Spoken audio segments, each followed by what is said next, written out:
way I look at it, I've taken a step every year of my career, and dating back to probably being a little kid, so I don't ever see that changing. Oh, yeah, what a dime! Here's Halliburton to show and go. Runs the show, a 20-point scorer, 10 assists, can drop dimes, make the outside shot, and just bring that calmness to a young team. And his future is very, very bright. In 8th grade, I told him I was going to be a McDonald's All-American.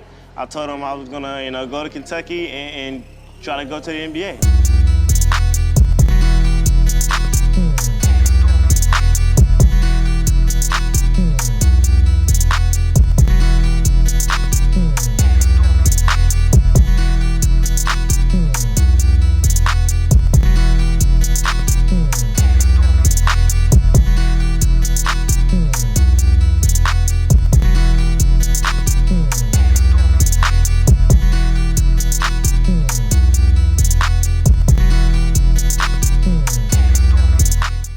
All right, this is now really want to talk about this because both of these are my guys, and this will be a good debate between the Tyrese's. Which one is better, Tyrese Halliburton or Tyrese Maxey? I go first before y'all go. I think Tyrese Maxey is the better scorer, but I think Tyrese Halliburton is a better playmaker. If you want to go that way, it both shows you the growth of them as players in the league so far. Like Tyrese Maxey said, if James Hill or not, I'm ready to step into that lead guard role, averaging over 25 points, 7 assists, and Tyrese Halliburton's leading the league in assists at like 12 a game while averaging over 20 points. That's who Jordan Poole, though. He was going to be Tyrese. Nobody never thought that. Yeah. Jordan Poole's not like that. I don't know why people think that. That's why they got him out of Golden State. Now, why I give kudos to Maxey, and none of this into any offense of Maxey. He's doing exactly what he's supposed to do. I just think Tyrese Halliburton is head and shoulders above Tyrese Maxey, and this is why I tell you why. I actually agree with that. So I'm gonna go back and Tyrese Halliburton he's shown that he's a much better polished and overall better player. When he needs to give you rebounds, even though he's a point guard, he'll give you 5-6 rebounds on the humble. And when we talk about playmaking, his actual statistics of stats don't do him justice. Because while he might have one game where he only had 10 assists, he was really responsible for like 20 more points. Just he wasn't the direct responsible person. He might have threw a damn good ass pass that let somebody else throw in another assist. But he stays on the level of a prime Christopher Paul, fucking John Stockton. 14, 15, 16, 17 assists. His playmaking ability is awesome. And I say that because look who he's playing. I was just about to say that. And you look at Maxey's greatness, and to y'all defense, his greatness as a slash and scorer, I feel like if you want to be biased and say he's the better scorer, honestly, I still think Halliburton is. Because if Halliburton really want to, based off what I've seen the last 2 years, he can score 30, when 40. I said it, I was hesitant to say he that. wants to be a better playmaker for the entire team. And I take like I said, this is not anything against Maxey, but at the same time, his points and his playmaking is a direct correlation for him having better players having Joel around Embiid him. on his you have team. an MVP top 5 player on your team, and you have an established 10-year and vet another Tobias Harris who can get you 20 at any time. Who Halliburton got? Having Miles those Turner two alone, and then we're not even bringing in the fact they got a Nicholas Batum, a Covington, a Marcus Morris. Kelly Oubre, who get well soon. I'm looking at the people that Halliburton are playing with. They are looking at a rebuilding team. The second year Matherins. Benedict Matherins, Buddy Hills, Neesmith, Nemhardt, Jalen Smith, Obi Toppins. These motherfuckers not supposed to be nowhere near no conversation for any championships. But they the top scoring team in the league. And you talking about people that got Giannis Antetokounmpo. And that's why I also think that Halliburton is the overall better player. Because what he does with the team that he has. Yes. And the attention that Halliburton gets, Tyrese Maxey might not get as much attention because he has a better team. And like I said, I feel like this. Now I know what I feel like. Again, to y'all defense, like you said, that's what Jordan Poole wanted to be. But I also agree Jordan Poole wasn't on that level. I apologize. Jordan Poole was never on that level. I tried to sneakily induct Halliburton and Tyrese Maxey are miles ahead of Jordan Poole. I feel like not on the same nasty shit as Jordan Poole, but if Tyrese Maxey was on the Wizards, it would be 24 points a game on 39% shooting with 6 turnovers. And I'm sure it wouldn't be no fucking 6 assists a game because Gafford wouldn't be scoring 30 points. He'd be scoring 8 points. Yeah. That's why you got to look at who he's playing with to be that successful. You got to give the man credit. That's why I said it's a good He debate. could have continued to remain I thought of a that, role y'all. player. Let me know what y'all think. But not only did he say, I don't need to be a role player, he looked at, he's a guy that took the initiative. He said, all right, I'm supposed to be a role player because I'm playing with Tobias and I'm playing with Harden. All right, Tobias having an off game, I'm going to step up. Oh, James Harden bluffing, let me step up. Oh, my star bluffing, let me step up. Anytime he's bluffed because he wasn't needed. There's never been a game where Tyrese Maxey bluffed where you was like, he bluffed. No, and he had 13 because Embiid had 40.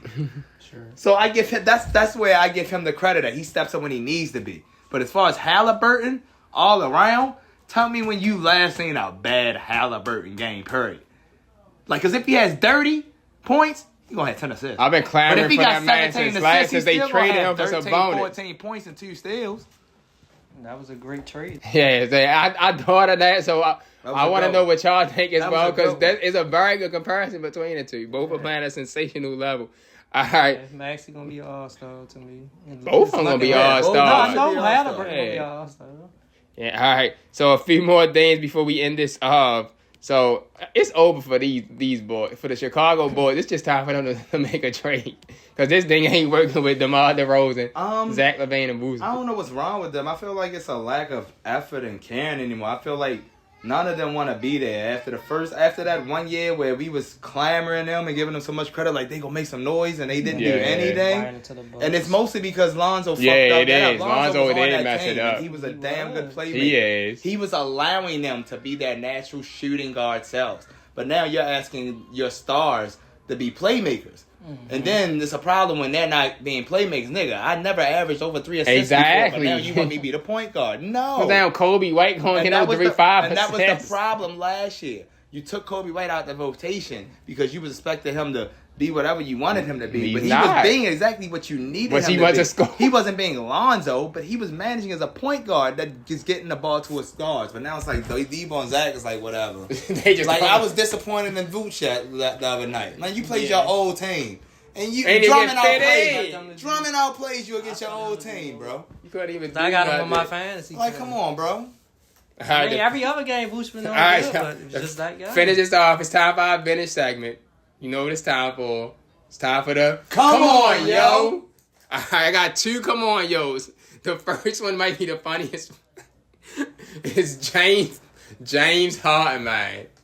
Did y'all remember when he got traded to the Clippers? He was like, the Sixers wanted me to be something that I'm not. He was like, I don't think when I'm in a leash, I'm not meant just shooting the basketball every time. I meant like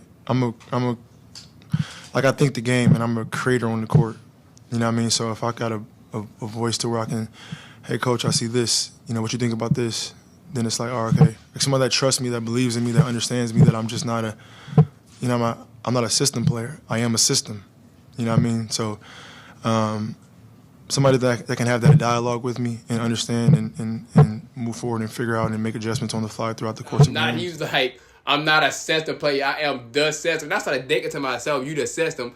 Motherfucker, you was on a team with MVP Joel B. What you think gonna happen? You going to a team with a Kawhi Leonard, a Paul George, and a Russell Westbrook. What you think you gonna do everything? And then I know y'all seen the videos of him shooting the air ball and stuff. And then another thing, I seen a clip of him saying, when we figure it out, it's gonna be scary. I didn't have a training camp. I'm still trying to get in shape. Honestly, the evolution of the NBA has allowed James Harden to think he's better than he really is. I mean, let's be real. Out of Arizona State, the man was a 6th man. No matter how good he was at Arizona State, nigga, you came off the bench in Oklahoma City behind Russell Westbrook and KD. And you finally got your old team when you left because you was a crybaby. You went to the Rockets. And let's not act like the game changed and you were part of it. Motherfuckers are now allowed to take double step backs. They were already taking step backs because of Steph and Ginobili's. When they actually called that shit. Because of Steph and Ginobili's and shit like that. They was already doing regular step backs. But they allowed you to make the double step back a acceptable thing. And that's the reason why your ass was able to average 38 points a game. You already a good playmaker. But let's not act like your points per game were boosted because you were able to make this much space off of your travels to get threes and 15 free throws a game. Like, I've always been one of the biggest critics of James Harden, especially when debating against this man. And it's not going to stop now. First of all, you're delusional. You can't even claim to be a system when you have won nothing. This man said, I am the system. Just because you have won MVP, at least get to the finals the year you win that MVP. If you don't do nothing, Rockets, James Harden. If you don't do nothing, then what was that MVP for? You wanted to lead the Rockets. So what you talking about? I'm the system. Like, and then you can't say that 10 years, almost 10 years from the time you won that MVP. That's not the same James Harden from the Rockets. Nigga, just like your fourth team. You was even on the Nets with KD and Kyrie. I'm just saying, that's when you were at your best. But then you left. Like you said, you went to Brooklyn with 2 stars. Then you went to Philly with another star. And now you on the Clippers with 3 stars. Like, this is like the crackhead version of the 04 Lakers. Like, a whole bunch of niggas that ain't won nothing besides fucking Kawhi thinking they nice as shit. Like, these motherfuckers can't win a game. Can't win a game, bro.